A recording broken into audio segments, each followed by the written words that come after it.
Simba had that crew with him. You need people that are different than you, that don't move like you, that are older, i.e. Rafiki, that are different genders, i.e. Nala, that are sometimes feel like different species, Timon and Pumbaa, but y'all are aligned in your vision in order to kind of make the dream a reality. And that's what Simba had. And so I think that was like one piece. Another piece I would name is that we don't give Rafiki enough shine. And he's like low-key my favorite character in The Lion King, you know? Like, I'ma be who I gotta be. I ain't living in your fantasy. And I'll be real if it's the death of me. I'ma be who I gotta be. And I don't care who you pretend to be. Cause I'll be real if it's the death of me. Yeah, liars are liars, they burning in fire. Welcome to a special edition of the P.E.A.C.E podcast. I am joined as always by the best co-host anyone could ever have, Mr. Kendrick Lo and Karlos Golightly. But we have a special guest today that needs no introduction, but he's going to get one anyway. This is a person that I've known for probably 13, 14, way too long now. This is a special guest who is a staple in the Indianapolis community and all over Indiana. He's one of the most curious and open-minded people that I've ever met in my life. He runs a nonprofit organization that facilitates trainings for diversity, equity, inclusion. He's deep in the faith community, proudly biracial, a professional podcaster, an amazing father, a keynote speaker. The list can go on and on and on. I literally introduce him as my brother to most people. Welcome to the podcast, Mr. Ben Tapper. thanks, Leo. It's good to be here, man. Good to be among your people. I do want to note one thing, though. Kinder Collective is definitely for profit. If the IRS is listening, don't come at us. It's for profit. It's good to be here. Thank you for that clarification. Yeah. Is there anything else that I might have messed up in the intro? The list is so long that, like, wires get mixed and all that good stuff. So No, we're good. I'm just excited to be here and to have some time in deep conversation with y'all. Yeah. Kendrick Collected is for profit, and thanks for mentioning that too. All right, let's start off here. What does Kendrick Collective do? Because I know like DEI, like diversity, equity, inclusion, for those who don't know, has been a big part of your life, and I'm sure we'll get into that a little bit later. But go ahead and throw that out there. Like, what do you do there? What does Kendrick do? Yeah, so the Kinder Collective is a company that I started with two friends of mine, Josh Riddick and Manan Boyce. Josh is a dope community organizer here in Indy. Manan is a nationally renowned poet, spoken word artist, and performer. If y'all don't know, look her up. Manan Boyce, dope person, dope performer. If I ever get married again, there's a piece she's going to perform at my wedding. Like that's how dope she is. But Kinder Collective was started a few years ago to do racial equity consulting, and we do it by, some of your traditional consulting means evaluating an organization's practices, policies, and procedures with a diversity, equity, and inclusion lens. But we also target an organizational culture, and we do that through what we call healing dialogue programming. And so we will set up a topic and then bring staff together and lead them through our healing dialogue program called the Hear Me Project. And so we believe that looking at procedures, practices, and policies while simultaneously identifying issues that are bubbling up in the culture is the best path to truly kind of living into equity long term and not just in the short term. So that's who we are and that's what we do. Nice. I like it. Who do you normally work with? We've worked with a variety of clients. We started out working a lot with churches, especially white evangelical churches. And then we expanded into nonprofits, then into for-profit companies. And so it has just varied. I'd say for the most part, we still work mostly, at least recently, with nonprofit organizations, financial institutions, women's choruses, a nonprofit that is designed to do work to fight homelessness. So it's kind of been all over the board, but mostly nonprofits. Nice.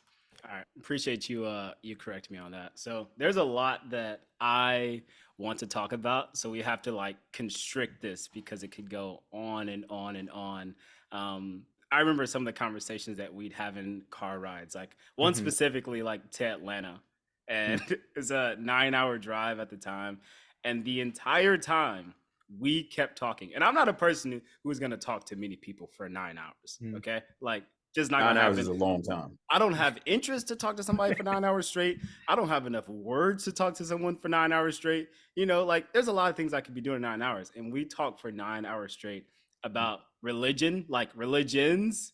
We talked about like community impact. We talked about finances. We talked about like literally everything under the sun. So I got to make sure I constrict this. I'm hoping that the people listening, honestly, forget about the people listening. We about to have a good conversation. We about to have a good conversation right now. You want to tell?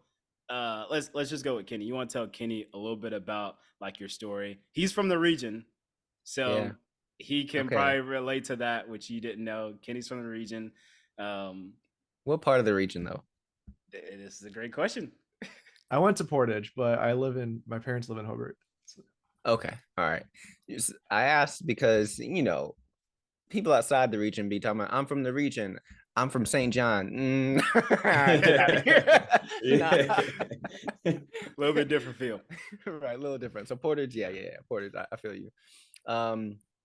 It's interesting because in the new job I have, I don't know if I've told it more than I usually do, but it feels like I've told elements of my story more than I typically have. And I don't know if that's just a function of like, you know, my job. I'm the Chief Diversity and Equity Officer for the city of Indianapolis. And so like DEI work, my story kind of includes DEI work.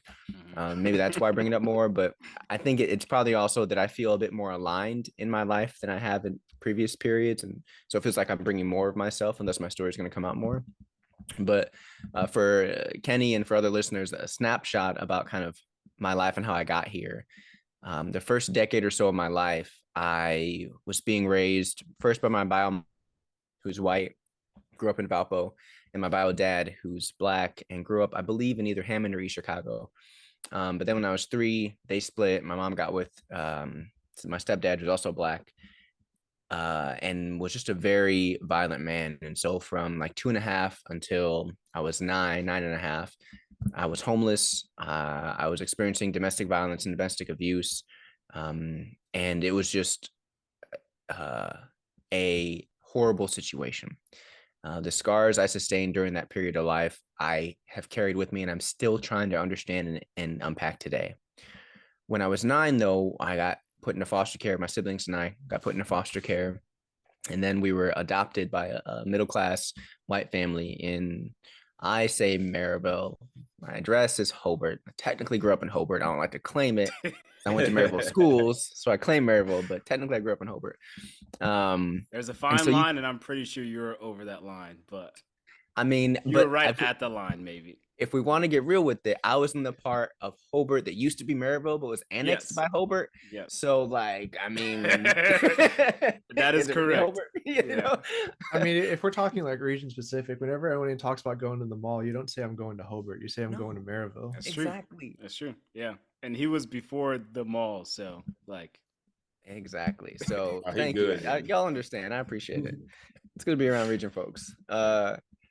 But, you know, so now I ended up living like a second life. So I had this whole first decade that was poverty, homelessness, abuse. Second decade that was like a fairly stable, mostly middle-class lifestyle, white evangelical Christianity. And then I had like the third phase of life, which was going off to college and just questioning everything. And one thing people should know about me is I will question everything. There's nothing I won't question. That I think that is like, if we're gonna get real, because I have a deep, I don't know if it's a deep distrust of the world, but I'm always looking out for danger because of the formative years of my life.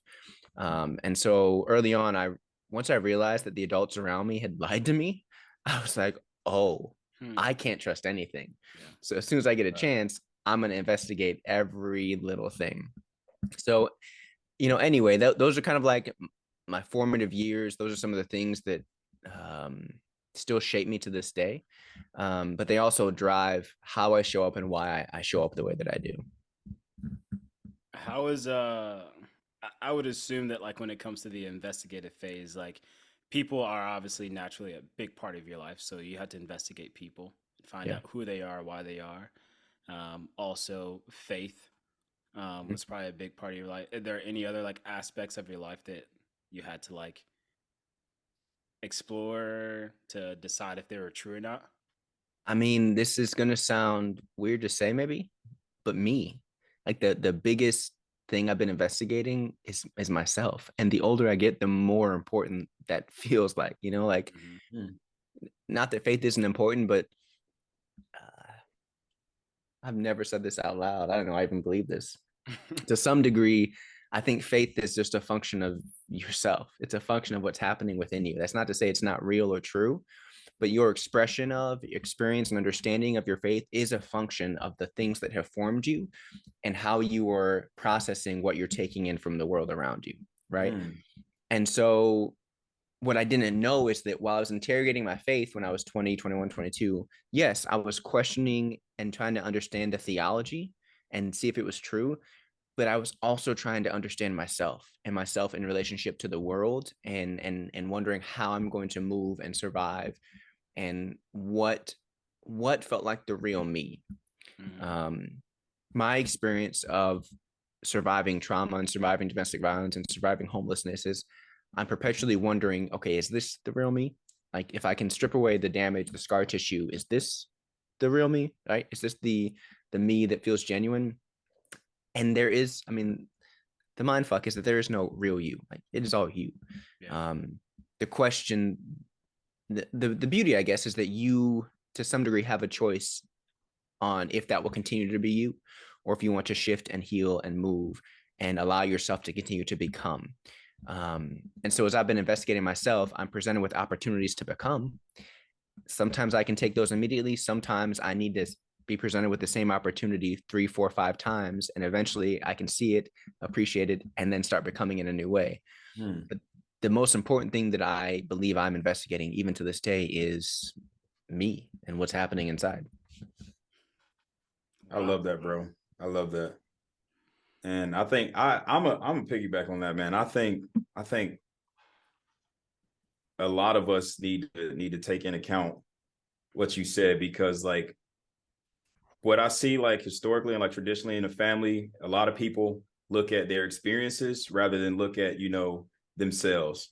I know a lot of people that are defined by their experiences to this day, so talking about what you can become, they can't see it because they're still looking at, what happened.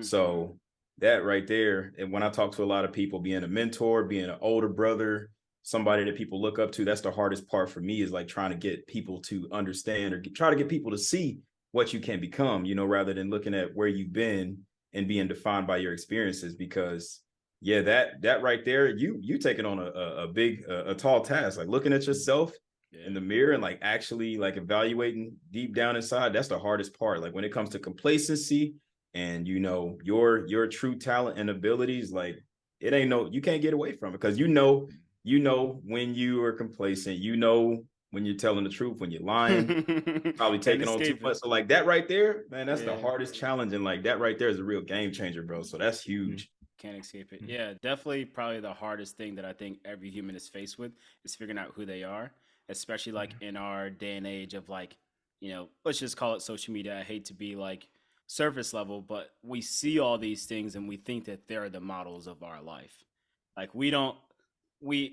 probably the generations before looked at like a dad or an uncle, something that was present and extremely tangible. It's like, all right, let me live my life through this lens because this is like concrete and it's here. But now we have an imagination, which is probably a great thing, but an imagination maybe that isn't for us, or maybe isn't even like relatable to us or how we actually feel.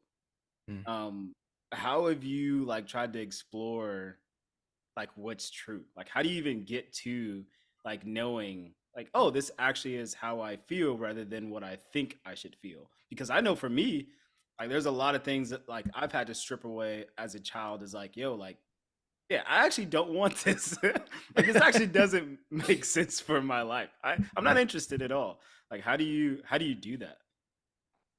It's a great question, and it's work that is always unfolding for me.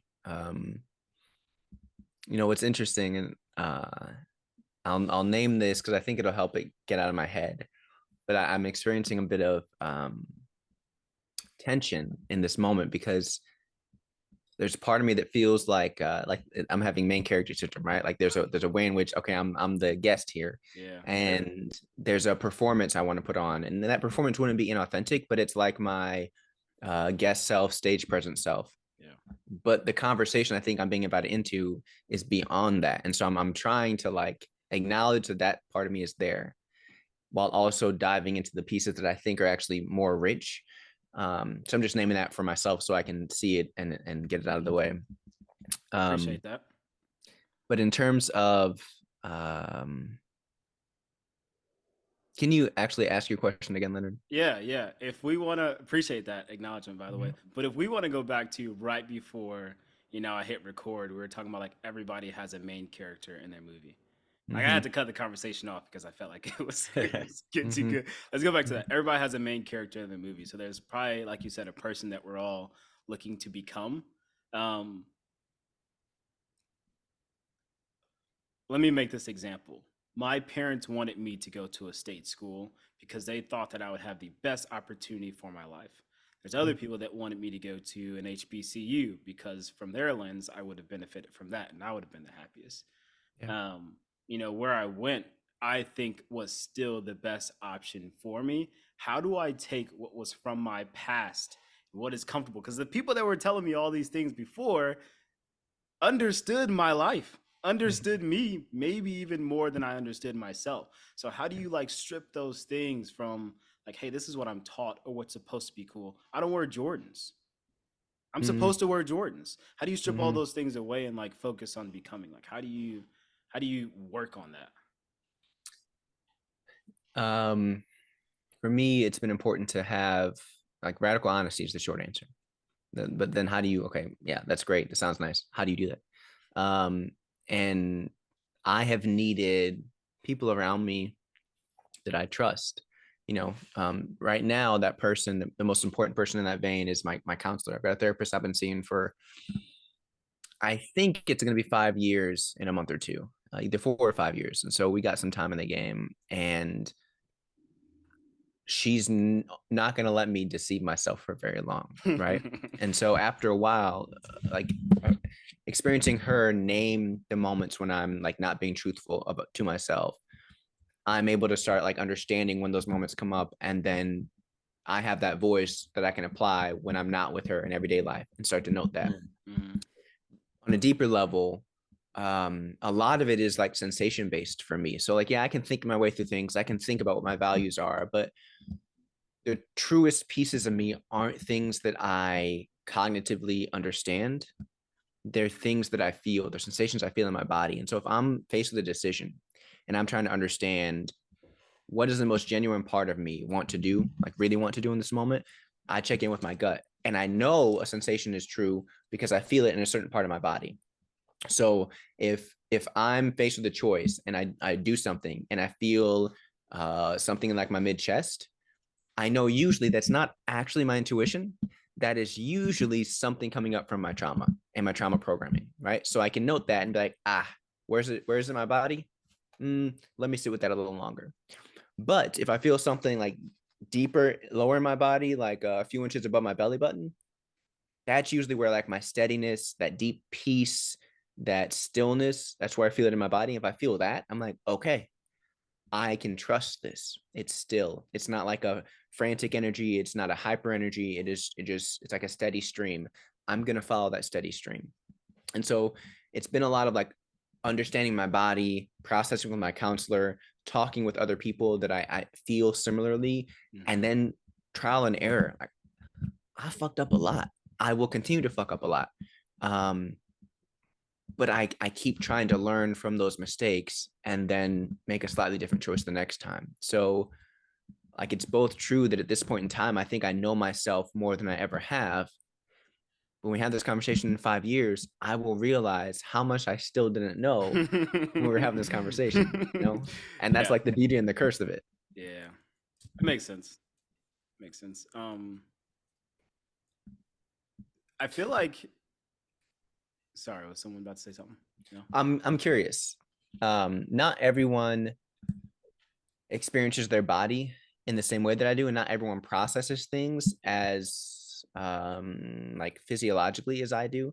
And so I'm curious for the three of you, like, A, how much sense does that make? And B, does it resonate with your experience of how you are able to kind of begin to know what feels more authentic for you or not? Or are there different ways that you get to the same access?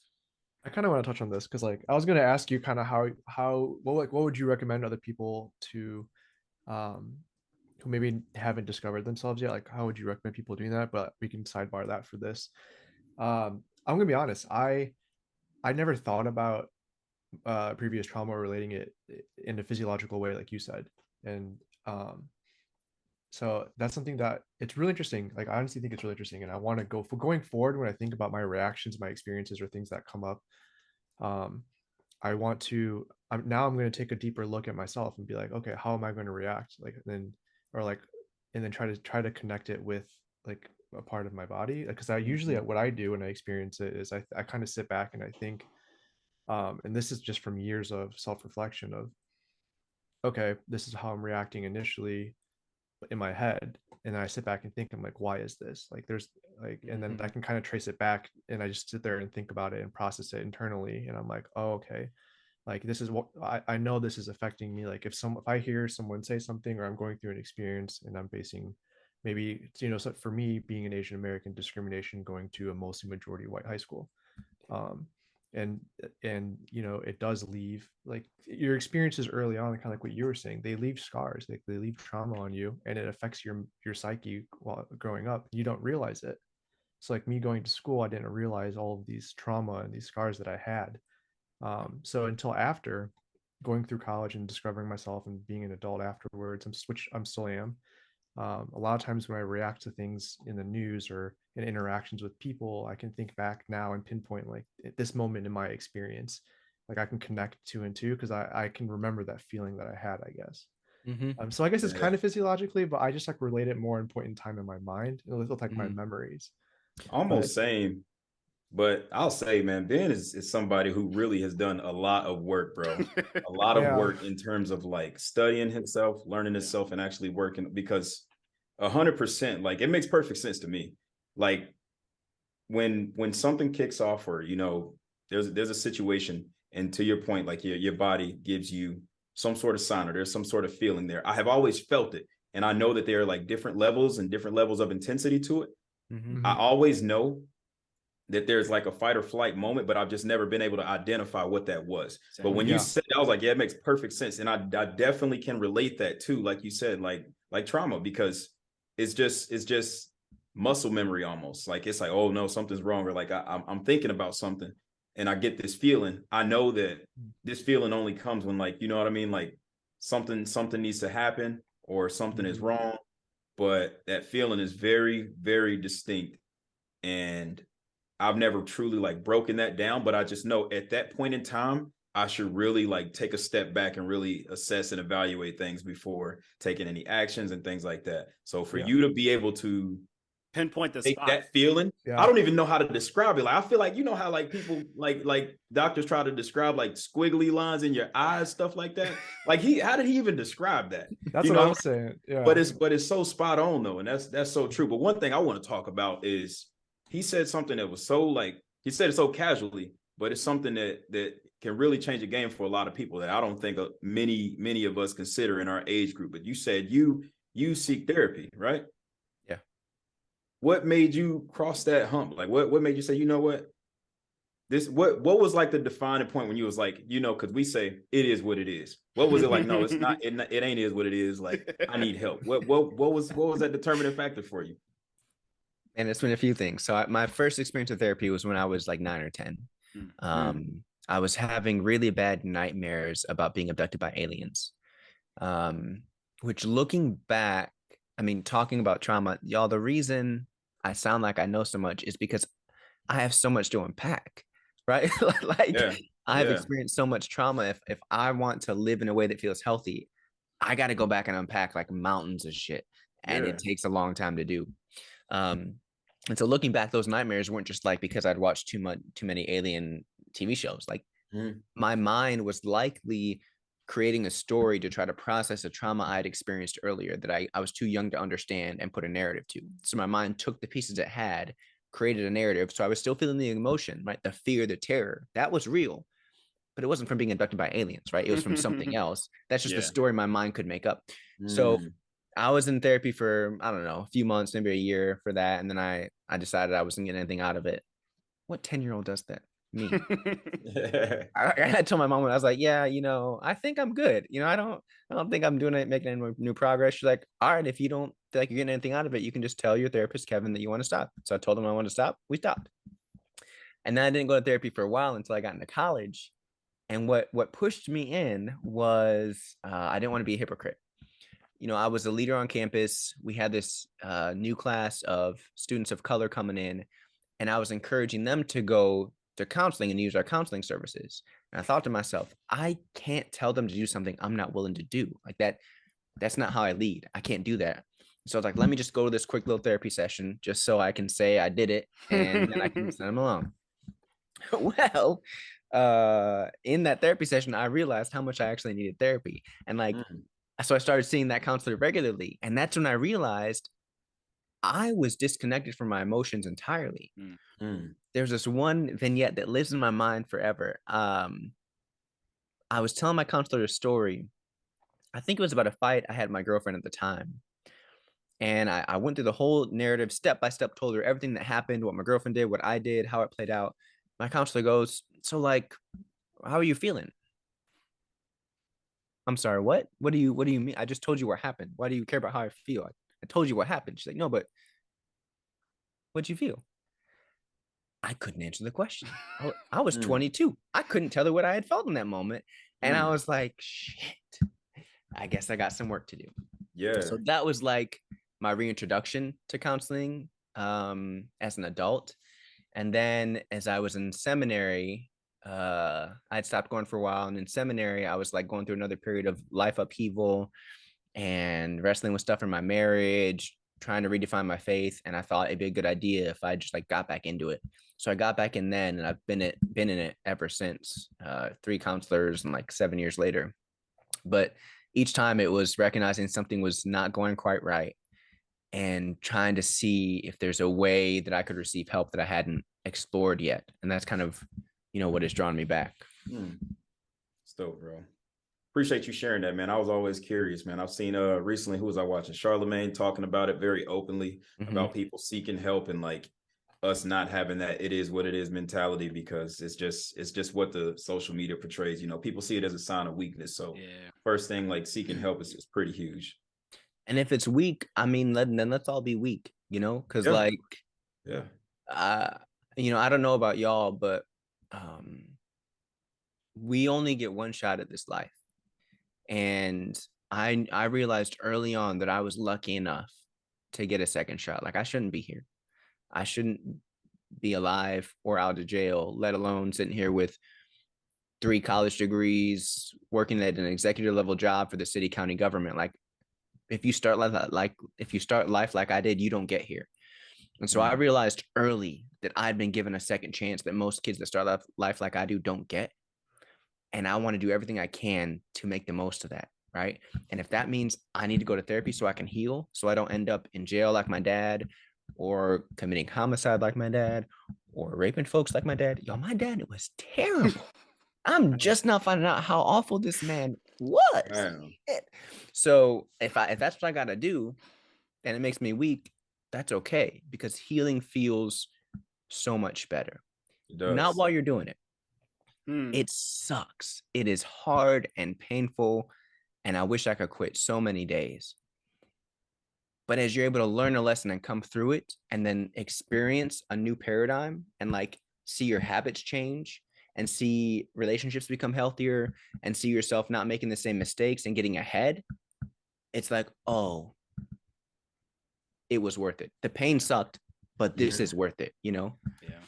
I've always wondered why, and I'm going to say this in the most respectful way to everyone, including myself, you don't have, at least in my perspective, trauma-based reactions. And what I mean by that is I know a lot of people who get put in a situation and immediately you see their trauma spark. You don't see Yeah. any thought process come through. You don't see any like, oh crap, I'm being triggered. All you see is the response. And then later on, like they realize that a situation happened and don't even know like, oh, it came from here. And Yeah. I'm assuming because you were so early on in the process and probably so open to it, to putting yourself through it, talking about like the therapy and stuff like that, like that's probably why you don't have, at least again, from my perspective, and I'm talking about trauma-based responses, not trauma-based decisions. Because I'm sure you Right. still make a lot of decisions Yes. Yes. based on your trauma. So I actually have another hypothesis. I think my trauma is somehow the reason you don't see more of those. And I'll explain. So, growing up, the first 7 or 8 years of life, my stepdad was very volatile. He probably had schizophrenia looking back, but it manifested in such a way so that I never knew as a kid what was going to set him off. Right? He was highly unpredictable, rageful at times. Like one time I got slapped for telling my grandma that we used to drive a Blue Crown Victoria. That's a very innocuous fact. And I got hit for it. Like I never knew what was going to set him off. So the message I internalized as a kid was that emotions are dangerous.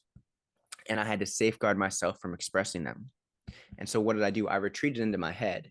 And like I have the gift, I guess, of like I'm like very intellectual and very smart. I process things quickly. So I could literally just retreat into my head and suppress all my emotions. And so part of the reason you haven't seen as many of those responses is because it might come up. I have an off switch really quick in my head where I'll notice it and like, boom, shutting that shit down. Now I will be stoic. You will see no emotional response from me until I can process this and figure it out. So that might keep me from hitting someone. Okay. The downside is I'm not processing that emotion still. And so like it's just buried and then I got to deal with it years later. And I'm better at that. I know that's what I do. And so I do it better. But I think that's actually probably the real reason you haven't seen some of the things you would expect to see from someone with my trauma. It's that mechanism I designed to cope with and to not be like my stepdad. I feel like you're pretty emotionally in tune. Are you saying I'm that emotionally disconnected?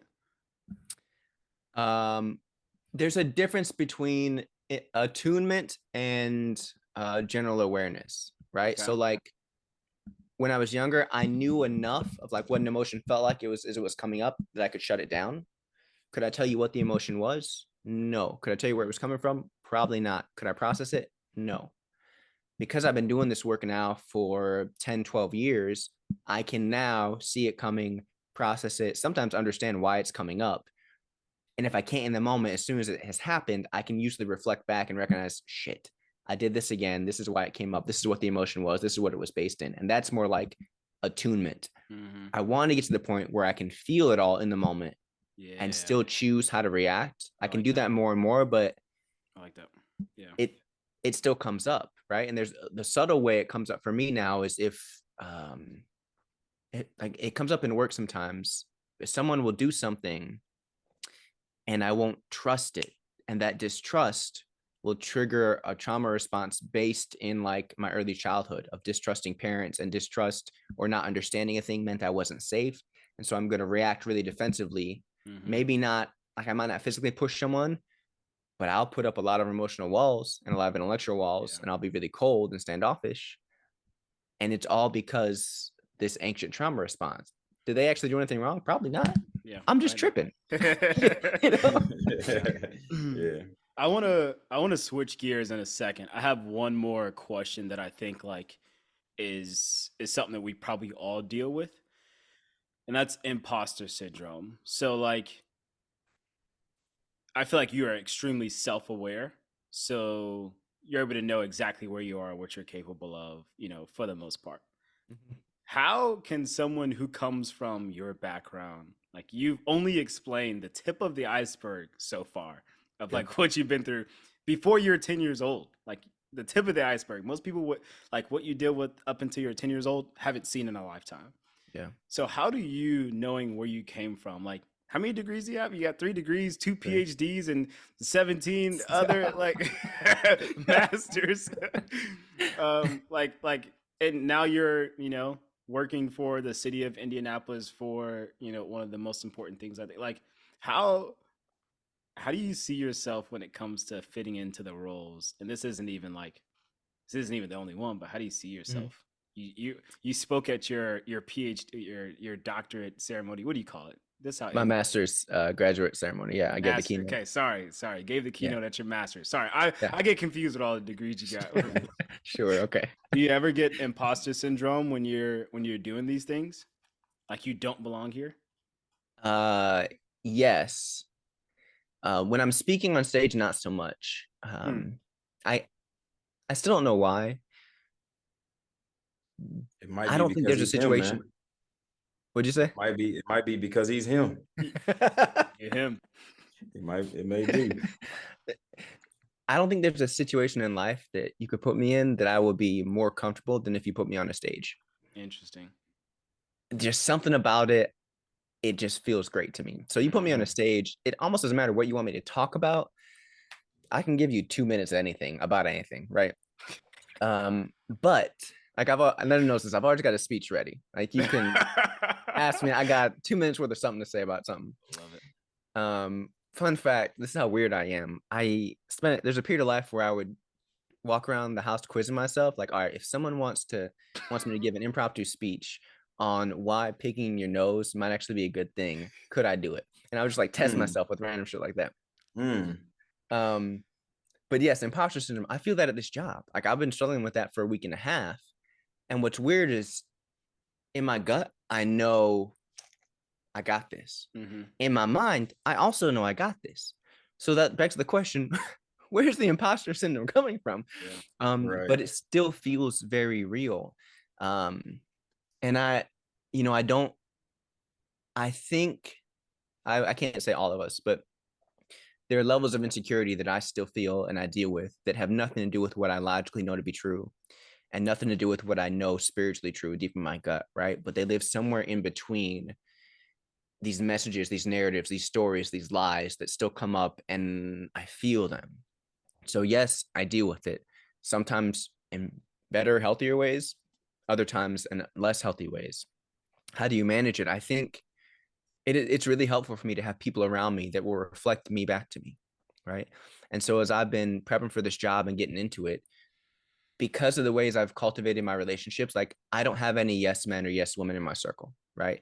If you're fake, we don't have a deep friendship. So the people that are around me, I know are quality people and will tell me the truth.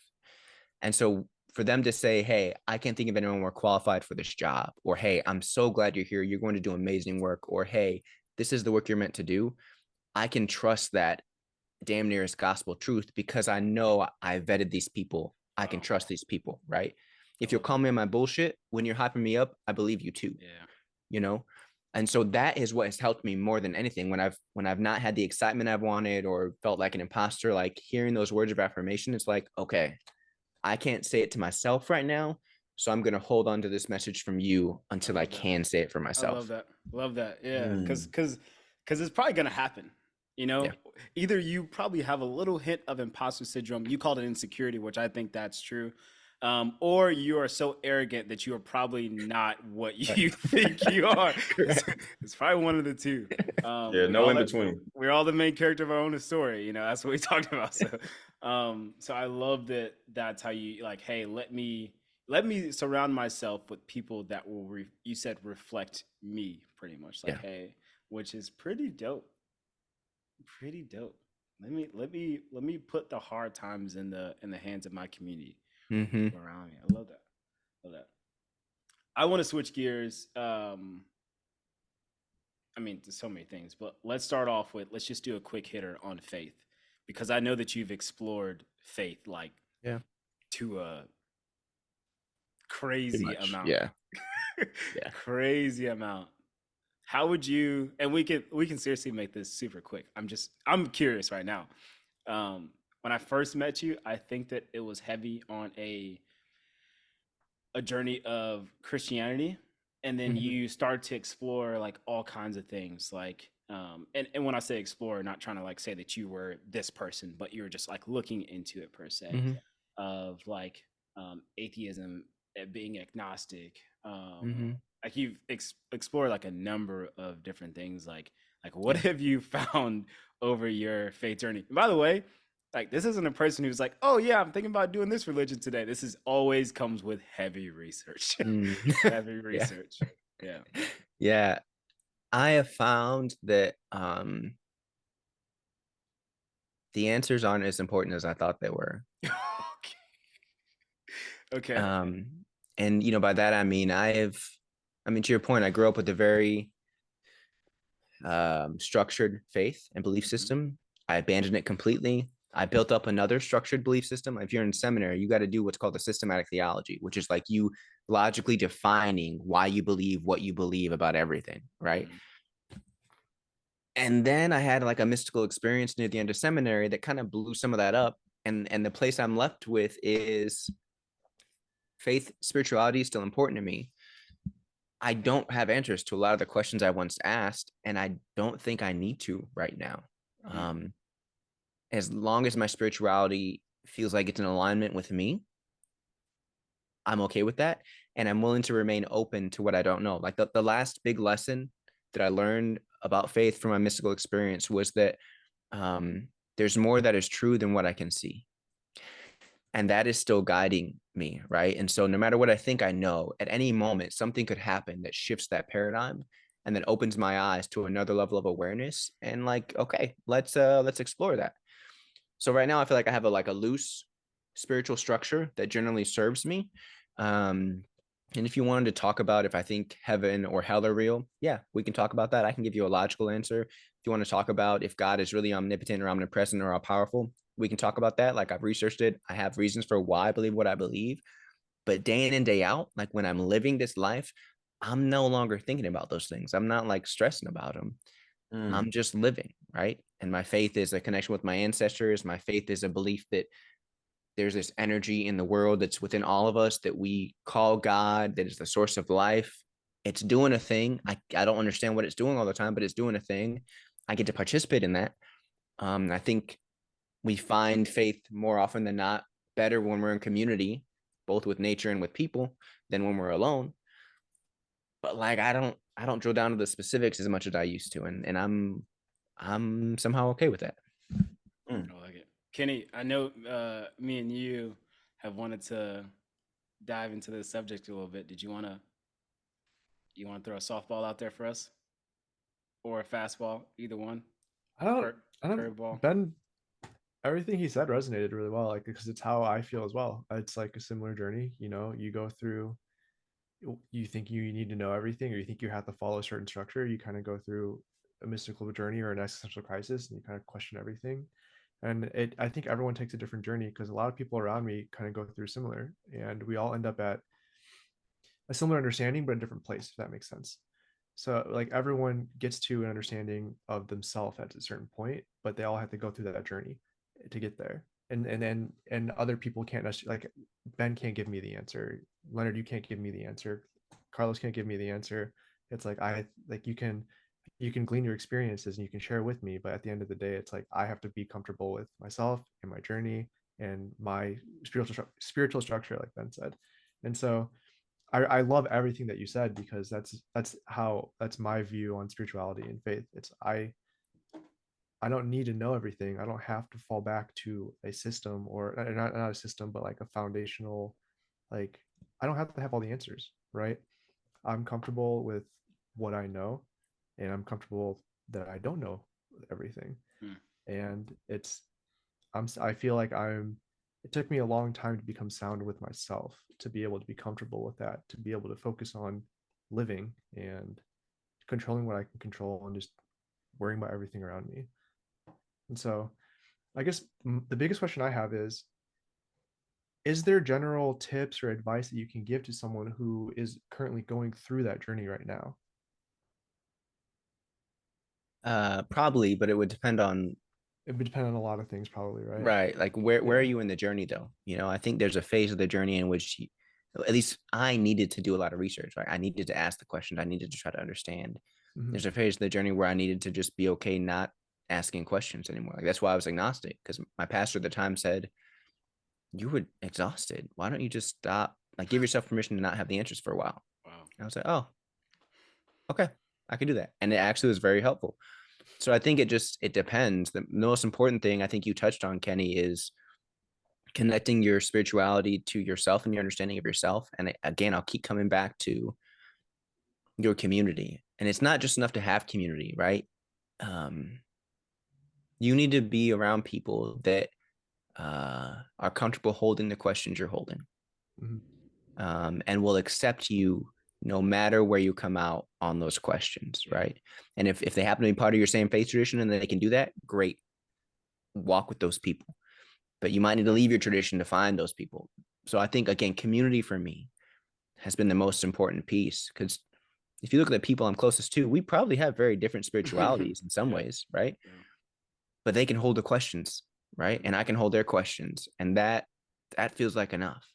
Yeah, no, for sure. And I think one of the biggest things that helped me through my journey into life is being able to have dialogues. It's being surrounding myself with people, like you said earlier in the previous segment, who aren't yes men.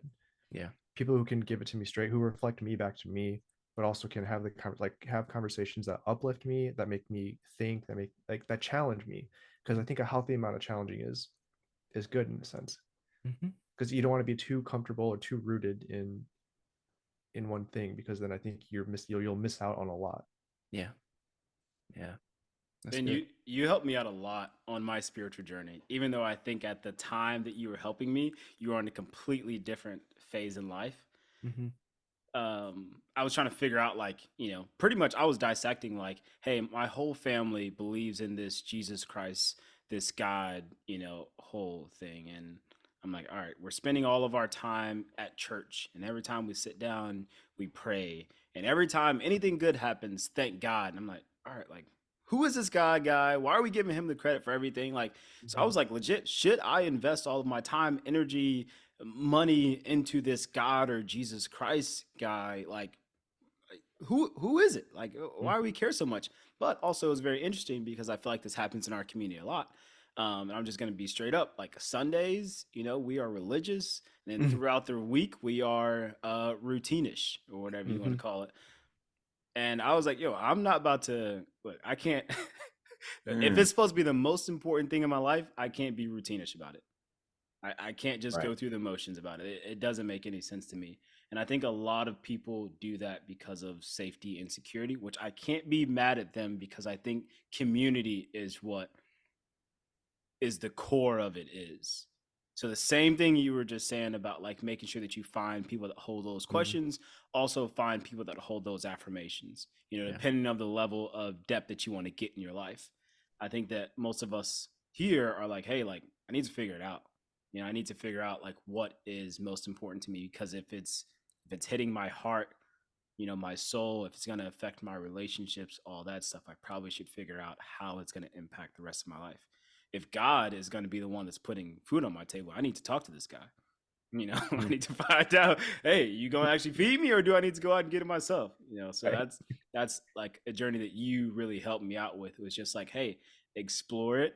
Like, understand it. If you don't have all the answers, explore all the avenues of it. And it may be so big that you don't understand it. So I'm just going to say, you helped me out a lot on my spiritual journey. And coming out of, again, no offense to anybody, I know this is like a direct shot and I can't get around it, but you helped me get out of a lot of routines that I think were false with what I was taught. So I appreciate that, man. I don't think I knew that. Yeah, helped me out a lot. Yeah, do you still believe in aliens, though? Man, in some way, like, like if you ask Neil deGrasse Tyson this, he'll tell you, like, it's stupid to not think there's life out there somewhere, right? Has that life visited our planet, and is it in humanoid form? That seems unlikely. Both of those things seems unlikely. A little bit more possible every single day. It's not impossible, right? So I will never say no, I don't. But, like, why would that life roughly be in the shape of humans? Like, I mean, it just seems like a weird coincidence. My theory is if they have contacted us, they take the shape of humans as to not shock us. Okay, so they take. So you're assuming they can alter their form. Yeah. If maybe there are who have some form of alien who has contacted us, or maybe God has come down and contacted us, but in order not to shock us, they took the form of a human in order not to they chose something that we're comfortable with, that we know. Just That's- imagine what you would have to go through if you actually had like an alien encounter, and like how nobody's gonna believe you. I'd be Right. shook. Oh my goodness, brother. You're gonna be crazy. Like, Or what if like all you see all these sci-fi movies, they have all these images of what we think aliens come, and what if they just come and they're just chill, like maybe That's animals what I are want to see like, happen. I didn't what know if he was animals chill are like that. aliens? Yeah. hold on. All right, so one thing that I want to like wrap this up with is, and you kind of mentioned it a second ago, was your speaking.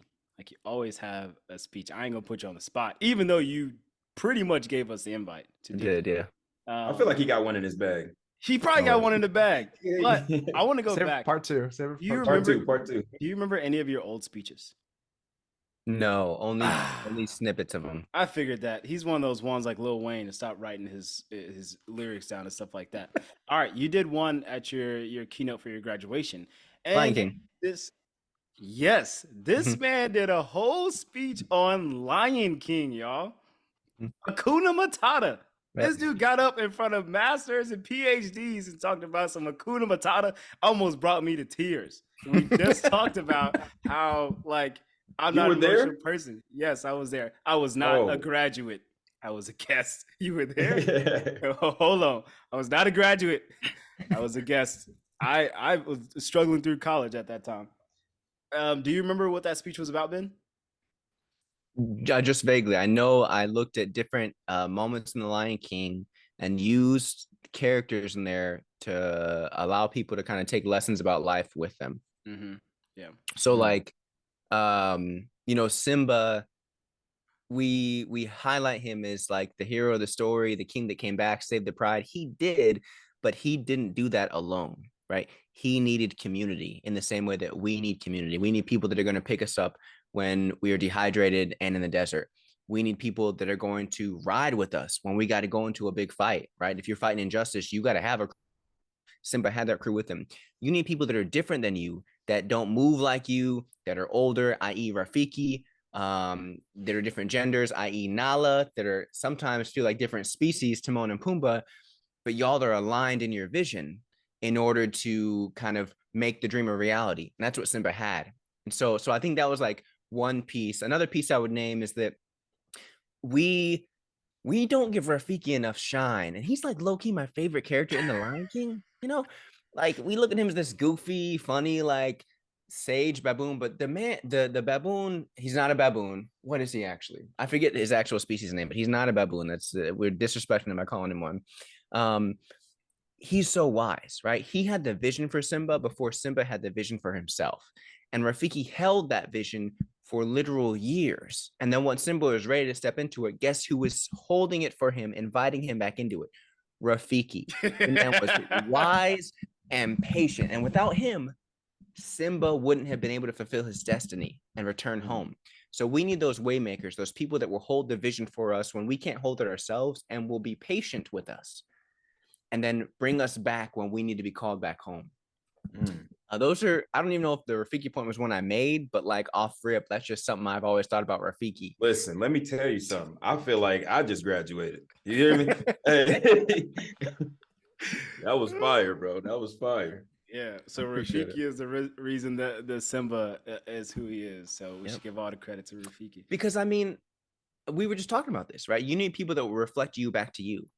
And Simba had that in Nala and he had that in Rafiki. Without those two characters reminding Simba who he was, who he currently was, who he was in the past, and who he was meant to be in the future, he wouldn't have lived into his calling. He would have just Hakuna Mata'd it till the end and not known any better, right?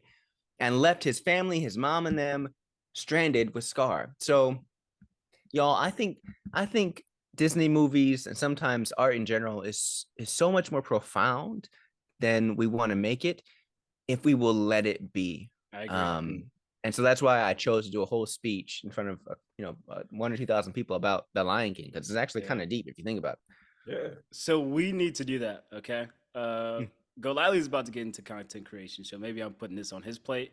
Ben, I'm always putting some on your plate, but I think that this is smart. I've always thought about this too. Like my notes always have the ideas, but I never know how to put it out. But we need to figure out a way to do this to where we take these TV shows and do exactly what you just did. So we gotta put our heads together and create that. It's got to be super easy because the ideas, I'm sure we always have the ideas. It's just how to put it out there. So that's a task for 23 if all of us have time to do it.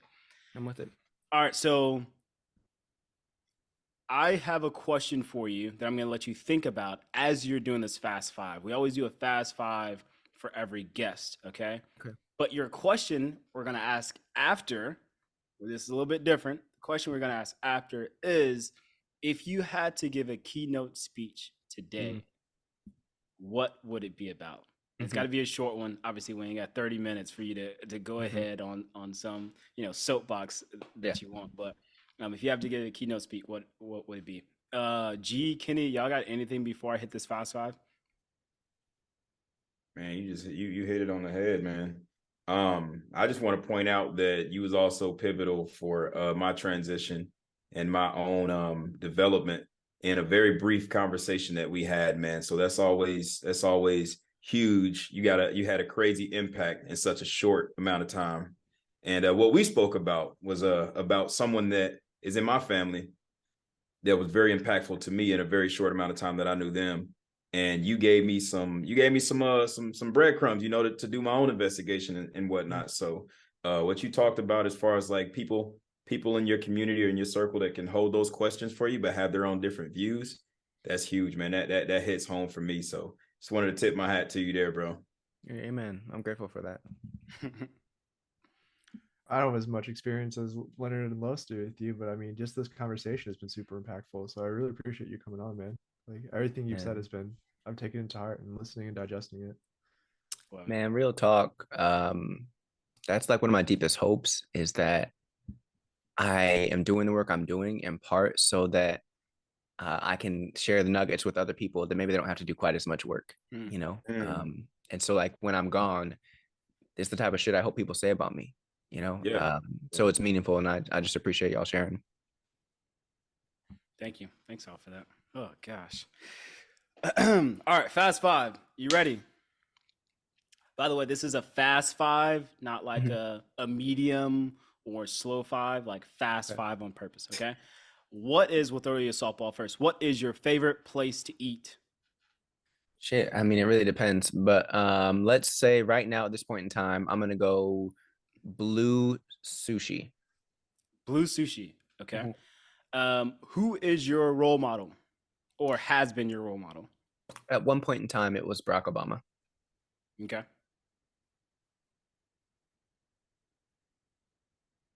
It was fast. That was the answer. That was pretty fast. Hey. Okay. All right. Get no quicker than that. All right. A question. Leo, you got 3 more. A question that we like to ask on this podcast. Very popular. Can you cherish everyone? And I'll give you time to explain if you need to. No. Everyone is a lot of people. Yeah. I think there are levels of cherishing, but at least in my own life, there's a small group of people that I can cherish consistently. There's a slightly wider group of people that I can cherish less consistently in moments. And there are some people that I just don't appreciate enough to cherish, and I'm not going to be able to cherish them. Okay. All right. I'll convince you otherwise a little bit later. Okay. Who or what is your biggest inspiration? Oh, this one is trees. Trees are my biggest inspiration. Trees are rooted in the ground, and if you study them, trees talk. I don't know if you know this. Trees talk through their roots. So if one tree is getting cut down, it will send signals to any plant and tree that's connected to it, letting it know what's happening. So trees are connected. They have community. They're grounded, but they also reach up towards the sky, and so they're connected to the sun and like ever aspiring upward. And some trees also spread outward. And if you think about the olive tree, an olive tree can regenerate limbs that are cut off. That is dope. So trees endlessly inspire me. Me and Golightly's face are the same.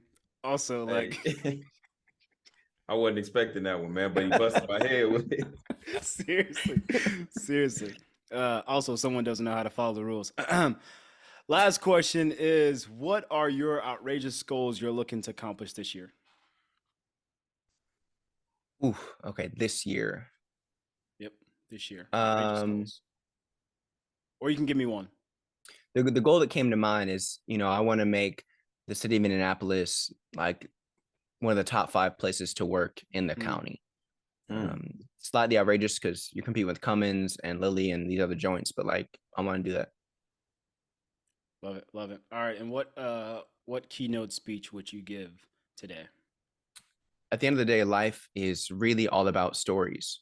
The stories you are telling, the stories people are telling about you, the stories that you're holding, the stories you want to let go of. And I think the most important work of life is understanding that and beginning to do the wrestling of stories, right? So phase 1 is, what stories have I been given that I don't want to hold anymore? Phase 2 is doing the work of understanding, what stories do I want to start to hold? And then you can begin wrestling with, what stories are people telling about me because of things I'm doing, because of the ways that I'm showing up, versus just because of stuff that's going on in their own lives, and what can I let go of? And if you can live your life understanding that a story is always being told, and sometimes you get to help shape that story. And at the end of the day, my goal is to be confident in the story that is being told about my life and the stories that I have been telling others and passing on to others. If I can, at the end of the day, own those and like be willing to put my name on them, I have lived the way I want to live.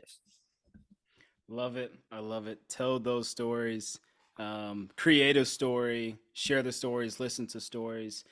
Ben, can you tell them where to find you online, social media, all that good stuff? Yeah, so you can find me on Instagram. My handle is thoughtful revolutionary, thoughtful_revolutionary. You can find me on Facebook as Benjamin J. Tapper. I'm no longer on Twitter. Thanks, Elon Musk. I'm kidding. I was off before he took over. Those are the main ways to find me. You can also email me for speaking gigs or writing assignments at benjaminjtapper@gmail.com. One of the best orators that I've ever met in my life, hands down. We're all able to see it today. Thank you, Ben, for hopping on. Unfortunately, we ran out of time. Thanks, Golightly, Kenny G. As always, like we say, pursue excellence and cherish everyone. Peace. Peace, y'all. Wait. All right, you just enjoyed that episode. I know it because you've made it to this point. If you wouldn't do me and the fellas a favor, while you're joining us at our dinner table, you're having food, maybe you're on a run, wherever you're listening to the episode, please take the time, 1 second, hit like, subscribe. And we will see you on the next one. Peace.